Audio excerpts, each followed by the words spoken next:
ፍትሃዊ የጠጅ ክፍፍልና ሌሎች የኢትዮ ኤርትራ ህብራዊ የስፖርት ታሪኮች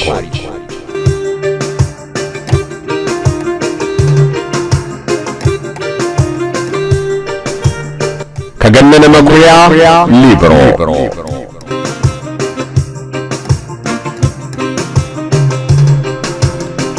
በኢዮብ ዮናስ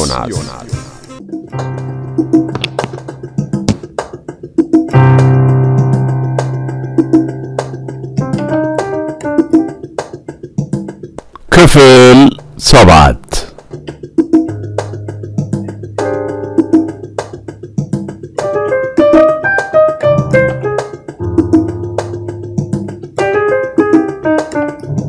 የኬንያ ቡድን ገዳፋ ሰለባዎች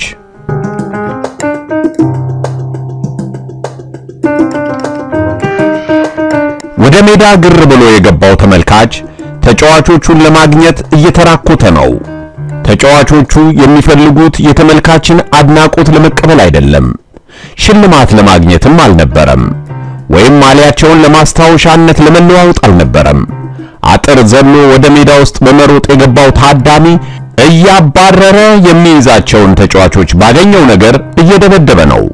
ከትሪቡኑ ፊት ለፊት ከሜዳው ጠርዝ ገባ ብሎ የተያዘው ተጫዋች ነገሩ ቀልድ መስሎት ነበር። ግን ቀልድ አይደለም። ኬንያዊ እንደሆነ አውቀዋል። ተሰባስበው የመጡት ደጋፊዎች ከሁሉም ይልቅ እሱን ፈልገውታል። አጭር በመሆኑ ሁሉ ነገር ተመችቷቸዋል። እንደከበቡት ከየት መጀመር እንዳለባቸው ግራ የተጋቡ ይመስላሉ።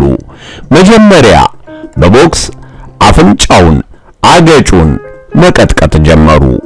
ቁመቱ አጭር ስለሆነ ፊቱን ለማግኘት ተመችቷቸዋል። እናም እንደ ሳኮ እየቀጠቀጡት ነው። ዱላው ስለበዛበት አንዱን ያዘው። ሹራቡን አነቀና በቴስታ ሲለው መሬት ላይ ተፈጠፈጠ። ይሄኔ የከበቡት ሰዎች ቁጣቸው ገነፈለ። በገዛ ሀገራቸው መደብደብ አናደዳቸው። ደግሞስ ከመቼ ጀምሮ ነው ኬንያዊ በቴስታ የሚማታው? ባይማታ ይሻለው ነበር። ሌሎቹ በፍጥነት እንደ በሬ ጠለፉና ጣሉት። መሬት ላይ አስተኝተው እንደ ስልቻ እየረገጡ መሞት እስካለበት ድረስ ይቀጠቅጡት ጀመር። እሱ ብቻ አልነበረም። ሌሎችም ኬንያዎች እዚህ አዲስ አበባ ስታዲየም በድብደባ መሞታቸው አይቀሬ ነው። ይሄ ሁሉ በቁጣ የገባው ተመልካች ንዴቱ ከፍ ብሎ ስለነበር ባገኘው ነገር እየቀጠቀጠ በመሆኑ ቢሞቱም ግድ አልነበረውም። እንዳውም መሞታቸው ለሌሎች ትምህርት ይሆናል በሚል ሳይሆን አይቀርም በከፍተኛ ሁኔታ ድብደባ ሊደርስባቸው የቻለው። የኢትዮጵያ ቡድን ውጪ ሄደው ተደብድበው መጡ እየተባለ ስለሚነገር እስከ መቼ ነው እንግዳ ተቀባይ በሚል ስም በዝምታ የምንቆየው በማለት ሁሌም ይቆጭ ነበር። ለሌላው ጊዜ ትምህርት እንዲሆን እነዚህን በደንብ መቀጥቀጥ አለብን የሚል ግዳይ እንደ ጣላ አንበሳ እየቦጫጨቋቸው ነው። አሁን ኬንያዊ መሆኑ ታምኖበት የተያዘው አጭሩ ተጫዋች የሚያስጥለው አጥቶ መሬት ላይ ወድቆ እየተንቀጠቀጠ ነው። እጁን በምላጭ ተልትለውታል። ታፋው ላይ በሚስማር ወግተውታል። ይሄ ቀላሉ ነገር ነው። ገና ስቃዩን አሳይተው መሞት ካለበት ይገርሉታል። ራቁቱን መቆራረጥ ነው የፈለጉት። ታኬታውን ተሻምተው ከእግሩ ላይ አስወልቀው ወስደውታል። ቁምጣውን እየጎተቱበት ነው። ከርሱ ራቅ ብሎ ያለው ሌላው ኬንያዊ ሁሉንም ገፈውት በውስጥ ሱሪ ብቻ ሆኖ ራቁቱን ሜዳ ላይ ቀጥቅጠው ሞተ ብለው ትተውት ሌላ ፍለጋ እየሄዱ ነው። አሁን በተራው ወደ ሞት የሚሸኘው አጭሩ ኬንያዊ ነው። ማንም ከልካይና የሚያስጥል ፖሊስ ስለሌለ ለመደብደብ ተመችቷቸዋል። ቢገሉትም ማንም አይጠይቃቸውም። ጫማውን አውልቀው ልብሱን በመግፈፍ ላይ ናቸው። ወደ ሜዳ ካልገቡትና በትሪቡን አካባቢ ከተቀመጡት ተመልካቾች አማካኝነት ወደ ሜዳ ጠርሙስ ስለተወረወረ አንዱ ተጫዋች ወደ ሜዳ ጠርዝ ፈቀቅ አለ። እየተደበደቡ ባሉት ኬንያዎች እያዘነ ነው። ማስጣል ግን አይችልም። በእኔ ምን አገባኝ አይነት ከዳር ቆሟል። ግን ወድቆ የሚደበደበው አጭሩ ኬንያዊ አሳዝኖታል። ስራ ያውጣ ብሎ ሳይጨርስ ድንገት እመር ብሎ ወደ ደብዳቢዎቹ ሄዶ ለማስጣል መታገል ጀመረ። መሬት ወድቆ የጨነቀውና የሚያስጥለው ያጣው ሰው ኃይሌ ገደሉኝ ብሎ በተሰባበረ አማርኛ መናገር ጀመረ። አማርኛ በደንብ አይችልም። ሲናደድ ደግሞ የባሰ ይጠፋበታል። አሁንም ጭንቅ ሆኖ አስጥለኝ እያለ ነው። ሰውየው ወደ ተደብዳቢው እንደደረሰ አንተ ምን አድርገህ ነው አለውና ለማስጣል መታገል ጀመረ። ደብዳቢዎቹን ገፈተረና በመገላገል ልብሱ እየተገፈፈ ባለበት ጊዜ አስጣለው። መንግስቱ ወርቁ ወደ እነሱ እየመጣ ባለ ጊዜ የወደቀው አጭሩ ሰው ሄዶ ተጠመጠመበት። ለማስጣል የመጣውን ሰው ደብዳቢዎቹ አዩት፣ ከበው ያዙት። ለመገላገል መጥቶ ሰው አስጥላለሁ ብሎ እሱ ራሱ ወጥመድ ውስጥ ገባ። አሁን ደግሞ የመቀጥቀጡ ተራው የገላጋዩ ሰው ነው። እሱ ደግሞ ምንም እንደማይሆን ገምቶ በተዘናጋበት ሰዓት የመጀመሪያው ከባድ ዱላ ሲያርፍበት ለመሸሽ ሲሞክር ተረባርበው ጣሉትና ሰውነቱን በስለት ለመቆራረጥ ተዘጋጁ። ነገሩ ሲጀመር እንዲህ ነበር። ኢታሎ ቫሳሎ ሶስተኛውን የአፍሪካ ዋንጫ ስናገኝ ወሳኛዋን ጎል ያስቆጠረ ተጫዋች ነው። በግል ችሎታው የተዋጣለት ነው። አታሎ በማለፍም ድንቅ ተጫዋች እንደሆነ ይመሰክሩለታል። ከወንድሙ ከሉቻኖ ጋር ጎን ለጎን ነው የሚጫወቱት። ቁጥራቸው ተቀራራቢ ነው። ሉቻኖ 9 ኢታሎ 10 ቁጥር ማሊያ ነው የሚያጠልቁት። ኢታሎ በተመልካቹ ዘንድ በጣም ተወዳጅ ተጫዋች ነው። የኢትዮጵያ ብሔራዊ ቡድን ለኦሎምፒክ ውድድር ማጣሪያ ጨዋታ ከኬንያ ጋር ግጥሚያ ነበረው። ጨዋታው ናይሮቢ ነው የሚካሄደው። በወቅቱ የኢትዮጵያ ቡድን የሶስተኛውን አፍሪካ ዋንጫ ስላገኘ ከምስራቅ አፍሪካ ባለድል የሆነ ብቸኛ ቡድን ነው። ቡድኑ በሄደበት ትኩረት እያገኘ ነበር። ከኬንያ ጋር የተደረገው ጨዋታ ፍልሚያ የበዛበት ነበር። ኢታሎ ደግሞ አስቸገራቸው። አንድ ጎል አስቆጥሯል። ሌላ ሊጨምር ፈልጓል። መንግስቱ ያቀበለውን ኳስ ኢታሎ አታሎ ወደ ጎል መሄድ ጀመረ፣ ግን ብዙም አልዘለቀም። አንድ የኬንያ ተከላካይ ኳሱን ማግኘት ስላልቻለ የኢታሎን እግር ቀለጠመው። ጉዳቱ ከፍተኛ ነበር። አጥንቱ ተሰብሮ በስጋና ጅማቱ ተንጠልጥሏል። ወንድምየው የኢታሎን እግር አየ፣ አዘነ፣ አለቀሰ። ኢታሎ በጣም አብዶ ስለሚሰራ አንድ ቀን እንደሚሰብሩት ወንድምየው ጨምሮ ብዙዎች ይገምቱ ነበር። ኢታሎ በጣም አብዶ ስለሚሰራ አንድ ቀን እንደሚሰብሩት ወንድምየውን ጨምሮ ብዙዎች ይገምቱ ነበር። በኬንያ ተከላካዮች ኢታሎ በመሰበሩ ጓደኞቹ ተበሳጩ፣ ተናደዱ። መንግስቱ ወርቁ በኢታሎ መሰበር ተናዶ አንድ የነሱን ተጫዋች ግንባሩን በቴስታ ቀደደው። በዚህ የተነሳ ግርግር ተፈጠረ። በድብድቡ ህዝቡን ከጀርባቸው ያደረጉት የኬንያ ተጫዋቾች በእኛ ልጆች ላይ ጉዳት አደረሱ። ከሜዳው እያለቀሱ ወጡ። ኢታሎን ወደ ሆስፒታል ሲወስዱት ይሄ የነጮች ሆስፒታል ነው፣ እርሱ ጥቁር ስለሆነ አይገባም ስላሏቸው ተበሳጩ። ኢታሎን በቃሬዛ ተሸክመው ተመለሱ። የደረሰባቸውን ነገር ሁሉ ለፌዴሬሽኑ አሳወቁ። ጋዜጣም ራዲዮኑም የኢታሎን መጎዳትና የኬንያ ተጫዋቾችና ደጋፊዎች ያደረሱትን በደል በስፋት ተነገረ። ተመልካቹም ይህን ነገር ሰማና በኬንያ ቡድን ድርጊት እጅግ አዘነ። ብዙ የስፖርት ቤተሰብ ኢታሎን ሆስፒታል ሄደው ጠየቁት። የጉዳቱን መጠን ሲያዩ ተበሳጩ።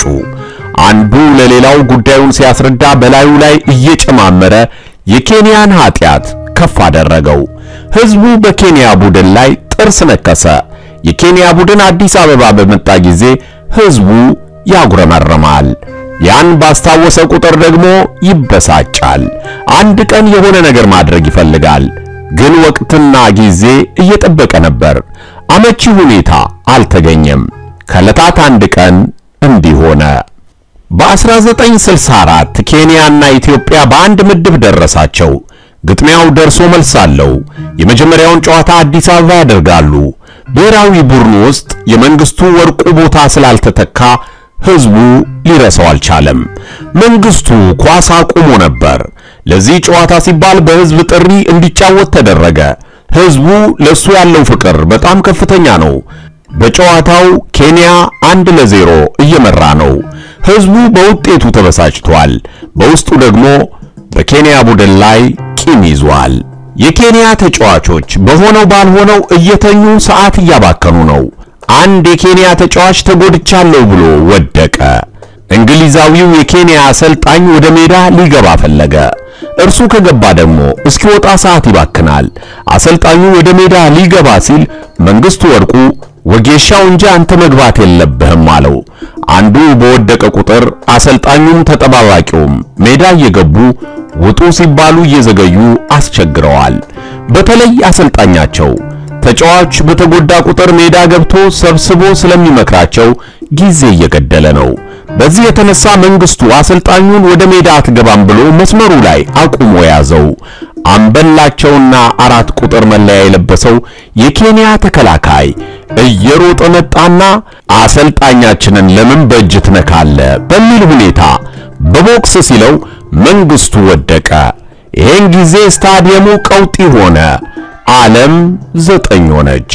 አንደኛ መንግስቱ በህዝብ ግፊት የመጣ ነው። ሁለተኛ መንግስቱ በተመልካች ተወዳጅ ነው። ሶስተኛ መንግስቱን ማንም ሰው እንዲነካው ተመልካቹ አይፈልግም። አራተኛ በኢታሎ መሰበር ንዴቱ አሁንም በተመልካቹ ልብ አለ። አምስተኛ በኬንያ ቡድን ላይ ተመልካቹ ቂም ቋጥሯል።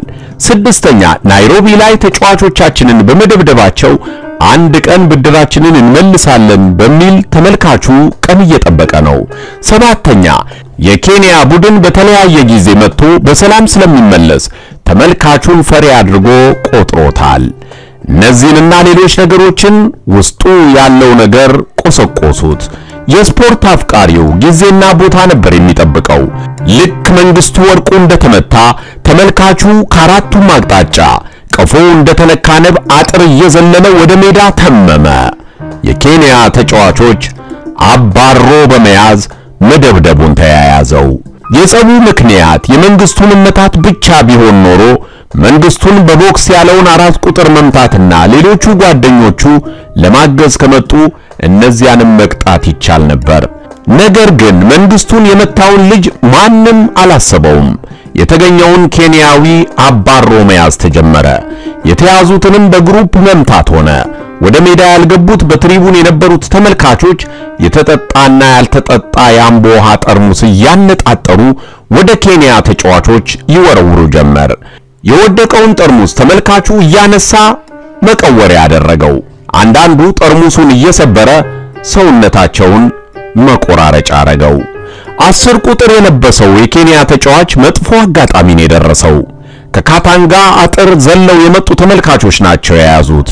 ጫማውን ልብሱን አውልቀው ቀጥቅጠው ፊቱን በጠርሙስ ቀዳደው ደብድበው ካበቁ በኋላ እጅና እግሩን ይዘው እንደ ዥዋዥዌ አወዛውዘው ከሜዳ ውጪ መሮጫው ንጣፍ ድንጋይ ላይ ጣሉት።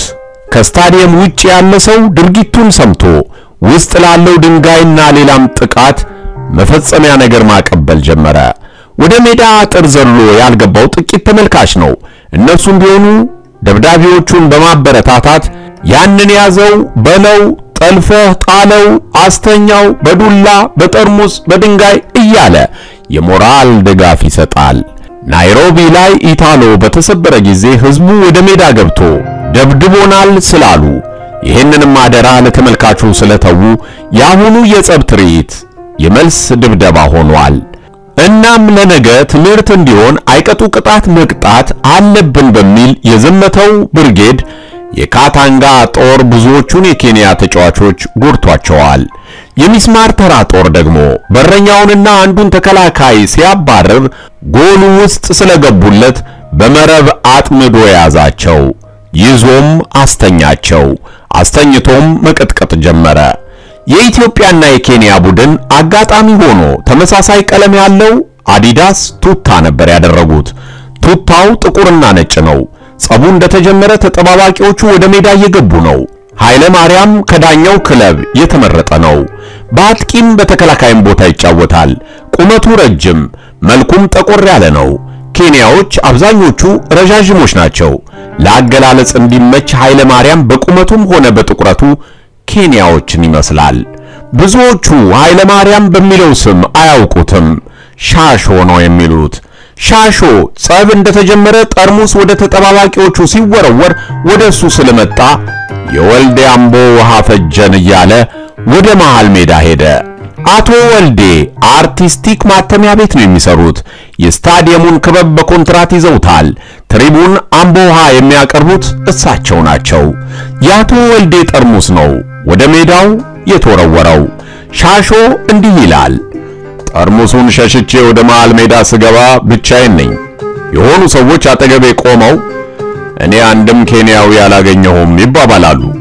የተደበደበ ሰው አየሁና ወደዚያ ለመሄድ ስጀምር ይኸውና ያዘው አሉና መጡ። አንደኛው በያዘው ድንጋይ መታኝ። ሹራቡን ሲይዘው ደግሞ ይተናነቃል እንዴ የታባቱ በለው ብሎ ሌላኛው ከነጓደኞቹ እኔ ላይ ተረባረቡብኝ። እኔ መልኬም ሆነ ቁመቴ ኬንያዎችን ይመስላል። በወቅቱ ተጠባባቂ ነበርኩ። ያደረኩትም ቱታ ነው። የኛና የኬንያ ቱታ ነጭና ጥቁር ሆኖ ተመሳሳይ ነው። በቱታም በመልክም በቁመትም ከኬንያዎች ጋር ስለምመሳሰል ወጥመድ ውስጥ ገባውላቸው። ብሔራዊ ቡድን ጨዋታ ሲኖረው ከአምቦ ከሞጆ ከሰበታ ሰዎች ይመጣሉ። እኔ ደግሞ ለብሔራዊ ቡድን ብዙ ስለማልሰለፍ አያውቁኝም። እኔን የሚያውቁኝ የአዲስ አበባ ተመልካች ነው። እነሱ ለክለቤ ስለምሰለፍ ሁሌም ያዩኛል።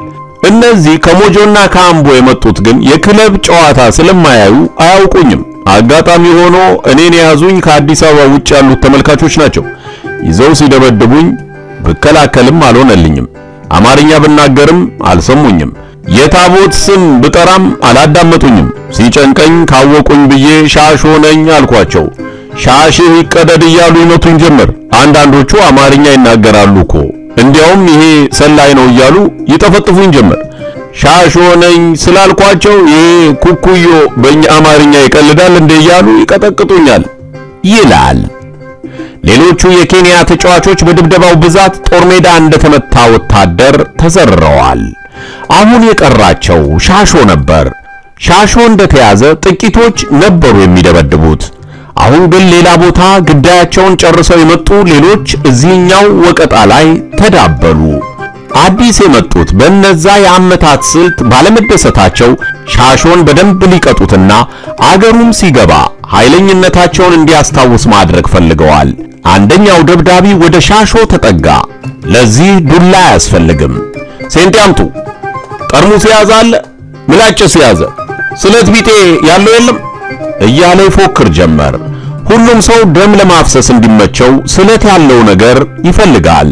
በድብደባ መርካት አልቻሉም። መቆራረጥ ነው የፈለጉት። የያዙትን ኬንያዊ መሰል ኢትዮጵያዊ በስለት ቆርጠው መበለት ይፈልጋሉ።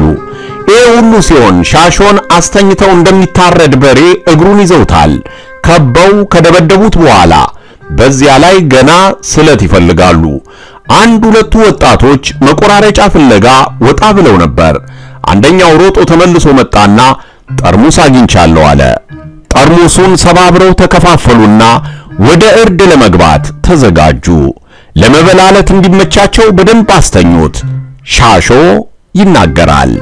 ኬንያዊ ነው ብለው ነው ያዙኝ፣ ግን የሚያናግሩኝ በአማርኛ ነው ይላል። ደብዳቤዎቹ ሻሾን እንደ በሬ ጠልፈው ጣሉት። መሬት አስተኙት። ፊቱን ቀደው ሊያበላሹት እንደተዘጋጁ ዋናው ደብዳቢ መቆራረጡን ከየትን ጀምር አለ። መጀመሪያ ፊቱን መቆራረጥ እንዳለባቸው ተስማሙና ስራ ሊጀምሩ ሲሉ አንድ ፖሊስ መጣ። 50 አለቃ ነው። መሳሪያ ለያዘም። ፖሊሱ ደብዳቤዎቹን አየና ይሄ ተመቷል አላቸው። አልተመታም፣ በደንብ ቀጥቅጡት። በጠርሙስ ልንቀደው ነው። ምኑ ጋር? ፊቱን። ኬንያዎቹ አስቸግረዋል፣ ተልትሉት። ኧረ በደንብ እንቆራርጠዋለን። ፖሊሱ እንዲመቱት ሞራል ስለሰጣቸው ደስ ብሏቸዋል። በጠርሙስ ፊቱ ከመቀደዱ በፊት 50 አለቃው ኬንያዊ ተብሎ የተያዘውን ሰው አየው። መልኩን ያውቀዋል። ደብዳቤዎቹን ዞር በሉ አላቸው። በትኩረት አየውና ወይ ኃይሌ አንተ ነህ እንዴ አለው። የደነገጠውም ሻሾ የሚያተርፈው ሰው ስላገኘ አውዴኔ ብሎ ከወደቀበት ተነስቶ አቀፈው። አቅፎም አልለቀቀውም። ምክንያቱም ፖሊሱ ከሄደ እነኛ ደጋፊዎች መልሰው ይደበድቡታል። ፊቱንም አይተውትም። ለመቅደድ ጓጉተዋል። ወዲያው ሻሾና ፖሊሱ ተላቀቁ። ፖሊሱ ሊሄድ ነው። ሰዎቹ እንደገና ወደ ሻሾ መጡ። ሻሾ ይናገራል። ፖሊሱ ሲያናግረኝ ሰዎቹ ለጊዜው ለቀውኝ ዞር አሉ። ሁኔታው ገረማቸው። ፖሊሱን ያዩታል። እሱ ደግሞ ስራ ስለበዛበት ጸቡም እየበረከተ በመሄዱ ሌላ ቦታ መገላገል ስለሚያስፈልግ ትቶኝ ሊሄድ ነው። እኔም የለም አትሄድም ብዬ አጥብቄ ያዝኩት። ምክንያቱም እነኛ ሰዎች ተጠራጥረዋል። የተወሰኑ ሰዎች ደግሞ እኔን አግተውኛል። የነሱ ነኝ። ቀጥቅጠውኛል። ግን ከሌሎች ኬንያዎች አንጻር ገና አልመቱኝም ማለት ይቻላል። ተፈንክቻለሁ፣ ደምቻለሁ፣ ግን እንደሌሎቹ በደንብ አልደበደቡኝም። ጠርሙስ ሰብረው ይዘዋል። ፖሊሱ ለቆኝ እንደሚሄድ አውቀዋል። ሰዎቹ ፖሊሱ እኔን ለመጥቀም ያስጣለኝ ስለመሰላቸው ተጠራጥረዋል። አንደኛው ይሄ አማርኛ የተማረ ኬንያዊ ነው፣ በዚህ ነው ፖሊሱን ያታለለው፣ ስለዚህ አማርኛ ስለቻለ ሊያመልጥ ነው ብሎ ይናገራል። ፖሊሱ ትቶኝ ሊሄድ በመሆኑ በሕግ አምላክ ማለት ጀመርኩ። በመጨረሻ ፖሊሱ እየጎተተ ሲወስደኝ ሰዎቹም ይከተላሉ። የቀይ አፈር ድንጋይ ይዘዋል። እሱን ይወረውሩብኛል። አልፎ አልፎ ብቅ እያሉ በርግጫ በቦክስ ይሉኛል። ፖሊሱ ዞር ብሎ ሲያያቸው ሸሸት ይላሉ። የቀይ አፈር ድንጋይ ይዘዋል። እሱን ይወረውሩብኛል። አልፎ አልፎ ብቅ እያሉ በርግጫ በቦክስ ይሉኛል። ፖሊሱ ዞር ብሎ ሲያያቸው ሸሸት ይላሉ። አሁን ፖሊሱና እነሱ እኔን እየጎተቱኝ ነው። መጨረሻ ላይ ወታደሮቹ ከየት መጡ ሳይባል በብዛት ወደ ሜዳ ውስጥ መግባት ጀመሩ። መሳሪያ አከታትለው ሲተኩሱ ተመልካቹ ከሜዳ መውጣት ጀመረ። ነገር ግን ብዙዎቹ የኬንያ ተጫዋቾች መሬት ላይ ተረፍርፈዋል በማለት ይናገራል። ሁኔታው ከተረጋጋ በኋላ ቁስለኞችን ወደ ሆስፒታል መውሰድ ቅድሚያ የሚሰጠው በመሆኑ መኪና ሜዳ ውስጥ ገባና የተጎዱትን መጫን ጀመረ። አንደኛው ሰው ሻሾን በምልክት ግባ አለው፣ ግን አልገባም። አንከበከቡትና ወደ ውስጥ አስገቡት። እምቢ ሊል ፈለገ፣ ግን ከነሱ ጋር መሄዱ የተሻለ ነው። ብቻውን ከሆነ ሌሎች ሊደበድቡት ይችላሉ። አበሻነቱ እስኪረጋገጥ ከኬንያዎቹ ጋር መሆኑ የተሻለ ነበር። ፖሊሶቹም ቢሆኑ ኬንያዊ ስለሆነ እዚህ ትተነው ብንሄድ ሊመቱት ይችላሉ ብለው ስለገመቱ ገፈታትረው አስገቡት። መኪና ውስጥ ከኬንያ ተጫዋቾች ጋር አብሮ ተቀመጠ። ኬንያዎቹ እያዩት ተገረሙ። ሻሾ ኬንያዊ አይደለም፣ ከሀገራቸው አብሮ አልመጣም፣ ግን እነሱን ይመስላል። እኛን ሊሰልል የመጣ ነው እንዳይሉ እንደነሱ ተፈንክቷል። ሻሾና እነሱ ይተያያሉ፣ አይነጋገሩም። እሱ ቋንቋቸውን አይችልም፣ እነሱም አማርኛ አይናገሩም። ሆኖም ይተያያሉ። አናገሩት፣ ግን ቋንቋቸው አልገባውም። እሱ ዝም አለ። ምን እንዳሉት አላወቀም። መናገር የደበረው መስሏቸዋል። አዲስ አበባ የሚገኘው ኬንያ ኤምባሲ የሚሰራ ሰው ነው ብለው ገመቱ። ሌላ አማራጭ አልነበራቸውም። ያጠራጠራቸው ቱታ ማድረጉ ነው። ምክንያቱም ኢትዮጵያዊ ቢሆን አይደበድቡትም ብለው ይገምታሉ። ነገር ግን ጉዳዩ አብዮት ልጇን በላች ነው። ተደብዳቢዎቹ የሄዱት ወደ ፖሊስ ሆስፒታል ነው። ሻሾ የሚጫወተው ለዳኛው ቡድን ነው። ዳኛው ደግሞ የሸዋ ፖሊስ ነው። የሄደው እነሱ ሆስፒታል ነው። እዚያ ያሉ ብዙዎቹ ሻሾን ያውቁታል። ተጎጂዎቹ ከመኪና ላይ ወረዱ። የቻለው እያነከሰ፣ ያልቻለው ደግሞ በድጋፍና በቃሬዛ ወደ ሕክምና ክፍሉ ገባ።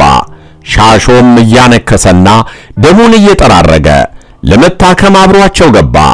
አንድ ሐኪም ከባልደረባው ጋር ሆኖ እርዳታ ለመስጠት ታካሚዎቹን በፍጥነት እያስተናገደ ነበር። ሐኪሙ የተጎዱትን ስትሬቸር ላይ እንዲተኙ እያደረገ ነው። ሌሎቹን ጉዳታቸውን እያየ ነርሶችን እየጠራ ሳለ አሁን የገባውን ሰው አተኩሮ አየው። ይሄ ኬንያዊ ስለተፈነከተ ደሙ ፊቱን ስለሸፈነው እንጂ ከሆነ ሰው ጋር ተቀራርቦበታል። ወይ መመሳሰል ብሎ ዝም አለ። የሆነ ሰው ቢያገኝ ይሄ እንትናን አይመስልም ብሎ ሊያወራ ይችላል። ሰውየውን መልሶ አየው። መመሳሰል አይደለም፣ የሚያውቀው ሰው ራሱ ነው። በደንብ ያውቀዋል። ግን ከኬንያዎች ጋር ተቀላቅሎ ስለመጣ ግራ አጋብቶታል። ሐኪሙ አሁን ወዳየው ሰው ጠጋ አለና ኃይሌ ነህ አይደል አለው። አዎ። ምን ታደርጋለህ? ደበደቡኝ። ኬንያዎች ናቸው? አይደሉም። ታዲያ ማን የመታ? ሰዎች። ወታደሮች ናቸው? አይደሉም። እነማን የፈነከቱ? ተመልካቹ ነው። የማን? የኛ። ለምን? ኬንያዊ መስያቸው። ሻሾነኛ አትላቸውም እንዴ? ያላልኩት ነገር የለም። ሐኪሙ ከማዘን ይልቅ ሁኔታ አስገርሞት ግድግዳውን ተደግፎ ከት ብሎ መሳቅ ጀመረ። ነገሩ ቲያትርን የመሰለው። ለሌሎች እርዳታ ሊሰጥ ሄደ። ሻሾም እዚያው ቆሞ ቀረ። አንድ ነርስ መጣች። አብራት ሌላ ሐኪም አለች። የኬንያ ቡድን በፊት በናይሮቢ ያደረገውን ነገር የሰማች ትመስላለች። ውስጧ ቂም ይዟል። የሕክምና ተግባሯን እያከናወነች ነው። ግን በደንብ መደብደባቸው አስደስቷታል። እንዲህ ነው መቀጥቀጥ እያለች በአማርኛ እየተናገረች መጣች። ኬንያውያኑ ምን እንደተናገረች አልሰሟትም። ሻሾ ጋር ደረሰች። እሱ ብዙም አልተጎዳም። ትኩር ብላ አይታው ይሄ በደንብ አልተቀጠቀጠም አለች። ሻሾም አያትና ምን ነው ምን አደረኩሽ አላት። ነርሷም አማርኛ መናገሩን ስታዳምጥ አላመነችም። ይሄን ስትሰማ ደንግጣ ሮጠች። ሻሾም ታከመ። ኬንያዎቹን አያቸውና እግዚአብሔር ይማራችሁ ብሎ ወጣ። ኬንያዎቹ ሕክምና ስለጨረሱ ወደ ሆቴል እንዲሄዱ መኪና ቀረበላቸው። እነሱ ግን በፍጹም ወደ ሆቴል አንሄድም፣ ኤርፖርት ውሰዱን አሉ። ወዲያውኑ ንጉሱ ሁኔታቸውን ሰሙ። አንድም ኬንያዊ ከሀገር እንዳይወጣ አሉ። ወደ ኤርፖርት ደወሉ። የኬንያን ቡድን የጫና አውሮፕላን ካለ እንዳይነቃነቃሉ። የኬንያ ተጫዋቾች ትኩስ ዱላ ቀምሰው ወደ ሀገራቸው ከሄዱ ጉዳዩን በሚዲያ ያሳውቁና ህዝቡን ይቀሰቅሳሉ። በዚህም ትልቅ እሳት መጫር ነው። እናም ተጫዋቾቹ ከሀገር እንዳይወጡ መልእክት አስተላለፉ። ይሄ ብቻ አይደለም፣ ሌላም ትዕዛዝ ሰጡ። ስለ ጨዋታው ምንም ነገር በሚዲያ እንዳይገለጻሉ። ወደ ኬንያ ስልክ ደወሉ። ትንሽ ጸብ ተነስቷል፣ ጸቡም የቤተሰብ ነው አሉ። እኔ ራሴ አስታርቄ በሚፈለገው ሰዓት ልካቸዋለሁ ብለው ለአገሪቱ መሪ አሳወቁ። ከነበሩበት ሆቴል አስወጥተው ትልቅ ሆቴል አስገቧቸውና በደንብ አዝናኗቸው። ሌላም ነገር አቀረቡላቸው። ኬንያዎቹም በረዳሉ። ለእያንዳንዳቸው $500 ተሰጣቸው። ይሄኔ ፈገግ አሉ። ጉዳዩን ማብረጃ ነው። ቀዝቀዝ እንዳሉ ወደ አገራቸው ተላኩ። እዚያም እንደደረሱ የቤተሰብ ጸብ ነው አሉ። በወቅቱ $500 ለአንድ ሰው ብዙ ነበር። በእርግጥም ዶላሩና ሌላው ነገር በደንብ አብረዷቸዋል።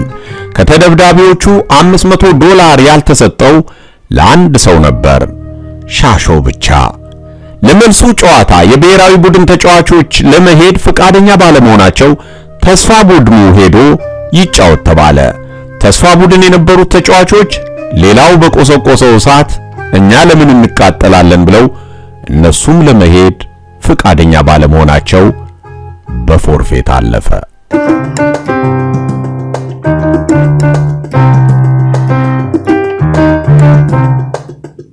ፍትሃዊ የጠጅ ክፍፍልና ሌሎች የኢትዮ ኤርትራ ህብራዊ የስፖርት ታሪኮች ከገነነ መኩሪያ ሊብሮ የዛሬ ክፍል እዚህ ላይ ያበቃል።